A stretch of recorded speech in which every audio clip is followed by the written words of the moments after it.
أصدق الناس والله. شوف والله أحلف أنا أمام الكعبة، وهذا من التعظيم. العلماء يقولون تعظيم اليمين بثلاثة أشياء: بالمكان ونحن في البيت، وبالزمان بعد العصر تحبسونهم بعد الصلاة العصر، وبقي وباللفظ بزيادة العظيم. والله العظيم هذه أتيتك بالتعظيمات الثلاث.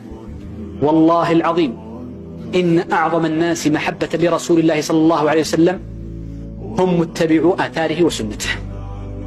كيف تزعم أنك محب لرسول الله وأنت مجرد تلهج باسمه فقط وتدعي حبه فقط وتخالف أمره ونهجه؟ هذا فعلك يكذبك قبل تكذيب الناس لك. محبة رسول الله عظيمة، ما يحب رسول الله إلا من تبعه. أعطيك مثالا يسيرا سهلا: أنس رضي الله عنه، من يشك في صحبة أنس؟ صحب النبي صلى الله عليه وسلم 10 سنين. لما بلغ يقول: ما كان يوم أشد علي من يوم بلوغي، حيث حجبت عن بيت نساء النبي صلى الله عليه وسلم.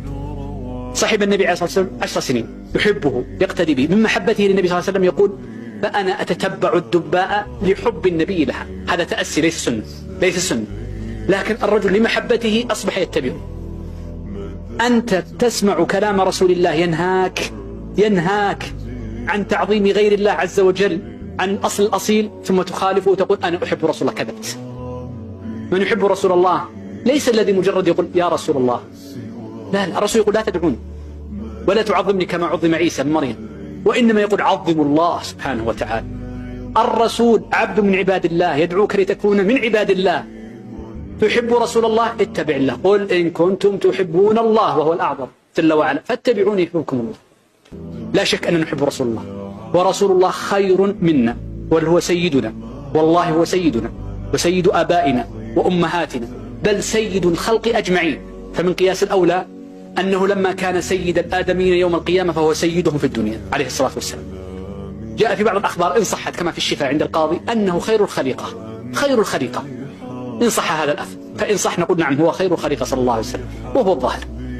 فالله الرسول كريم عليه الصلاة والسلام، طاهر مطهر، من أسمائه كذلك، له صفات عظيمة عليه الصلاة والسلام، لكن أوجب الواجبات علينا أن نتبع سنته، ما قاله ونهتدي بهديه صلى الله عليه وسلم.